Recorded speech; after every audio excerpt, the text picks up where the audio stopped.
जय श्री राम। आज हम गुरु की भक्ति की महिमा करने वाले कबीरदास जी के कुछ और दोहों के अर्थ जानेंगे। शुरू करते हैं हम अर्थ।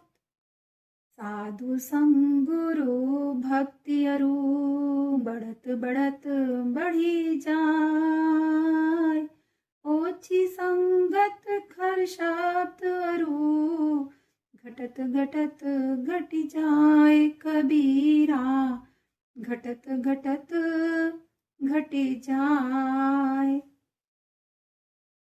कबीरदास जी कहते हैं कि साधु अर्थात सज्जन व्यक्ति की संगति और गुरु भक्ति बढ़ते बढ़ते बढ़ जाती है,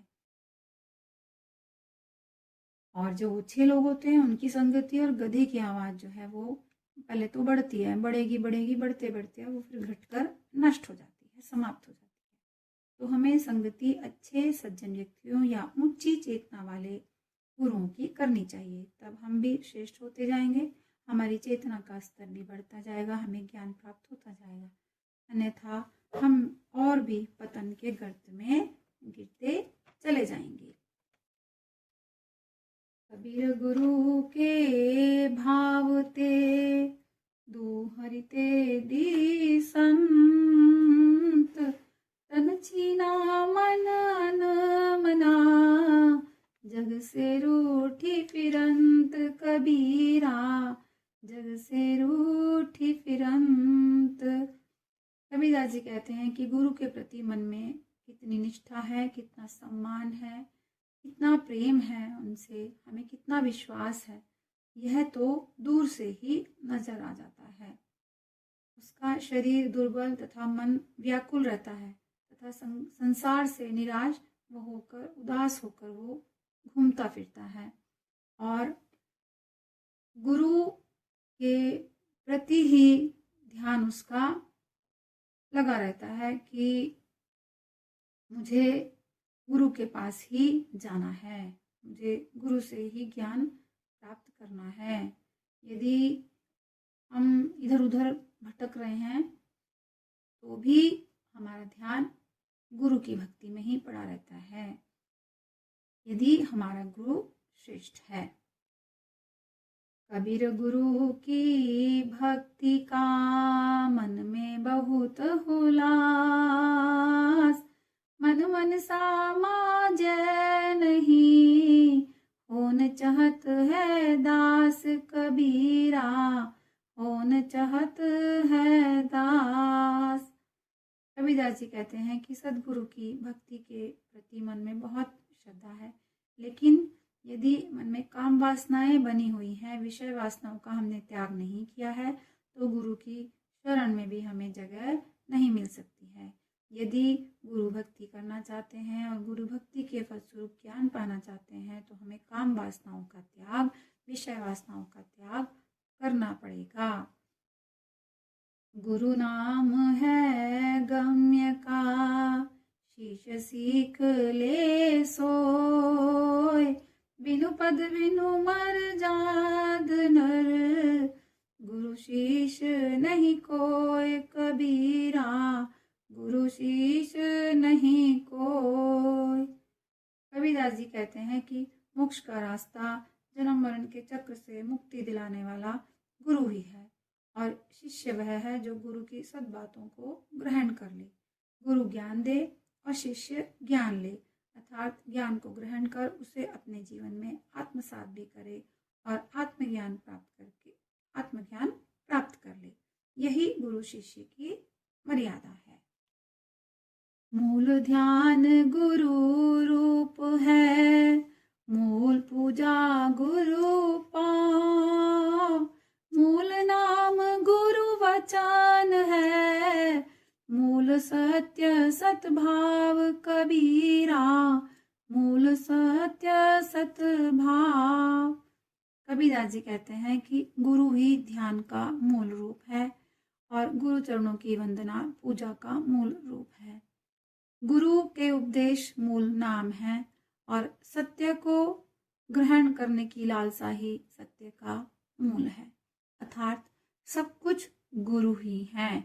जिस प्रकार एक छोटे बच्चे का ख्याल उसकी माँ रखती है, उसको अच्छा बुरा सही गलत सब समझाती है और बिना कहे ही, बच्चे के बिना कहे माँ सब कुछ जानती है, उसी हिसाब से उसके साथ व्यवहार करती है। तो ऐसे ही जब हम थोड़े बड़े हो जाते हैं तो हमारे जो गुरु हमें ज्ञान देते हैं वही हमारे लिए सब कुछ हैं।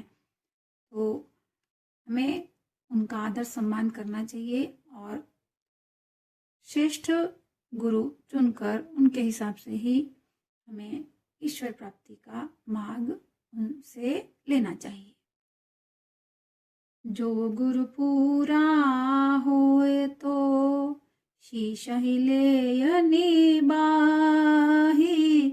शीश भाव सुत जानिए, सुत ते श्रेष्ठ शिष्य आही आही, सुत ते श्रेष्ठ शिष्य आही आही। कबीरदास जी कहते हैं कि जो गुरु पूरी तरह से ज्ञानी होता है उसके मन के अहंकार में ज्ञान का दीपक जल जाता है। वह शिष्य के मन के अंधकार में भी ज्ञान का दिया जलाने का प्रयास करता है, उसे सद्मार्ग पर ले जाता है। शिष्य भाव और पुत्र भाव एक जैसा ही होता है, फिर भी पुत्र से शिष्य हर मामले में श्रेष्ठ होता है, क्योंकि बेटे से जो संबंध है वो स्वार्थवश है, हमें उससे कुछ चाहिए, और जो शिष्य है उसका ज्ञान प्राप्ति का ही वो इच्छुक होता है, उसे ज्ञान ही चाहिए। वह गुरु को ईश्वर सत्य ब्रह्म तक पहुंचने का माध्यम मानकर उसकी वंदना करता है। सतगुरु सम कोई नहीं, सात दीप नौ खंड, तीन लोक ना पाइए, हरु 21 ब्रह्मांड कबीरा, हरु 21 ब्रह्मांड। कबीरदास जी कहते हैं कि सदगुरु के समान कोई नहीं है। 7 द्वीप, 9 खंड, 3 लोक और 21 ब्रह्मांडों में, अर्थात जहाँ तक भी हमारी नज़र, हमारी सोच, हमारे विचार जाते हैं, जहाँ तक भी हम देख पाते हैं, सुन पाते हैं, जान पाते हैं, वहाँ तक सदगुरु की तरह तुम्हारा भला चाहने वाला कोई भी नहीं है। स्वयं तुम भी नहीं हो। सदगुरु की शरण में जाओ, वही तुम्हारी रक्षा करेंगे और वही तुम्हारा कल्याण भी करेंगे। कबीर गुरु की भक्ति बिन राजा रा सब होय, माटी लहै लदय कुमार की, घास न डारे कोई कबीरा, घास न डारे कोई। कबीरदास जी कहते हैं कि यदि राजा मर जाता है और मरकर गधा बन जाता है और उसने गुरु से ज्ञान प्राप्त नहीं किया था, तो वह भी सारा दिन कुम्हार की मिट्टी ही लाता है और कुम्हार उसके आगे घास डालने की जरूरत भी नहीं समझता है। अर्थ यह हुआ कि चाहे राजा भी हो तो उसे भी गुरु से ज्ञान प्राप्त कर अपनी चेतना को ऊंचाई के तल पर, श्रेष्ठ तल पर ले जाने का प्रयास करना चाहिए, नहीं तो उसकी भी दुर्गति ही होती है। कबीर गुरु की भक्ति करूं, तज विषया रस चौंज, बार बार नहीं पाइए, मानुष जन्म की मौज कबीरा, मानुष जन्म की मौज।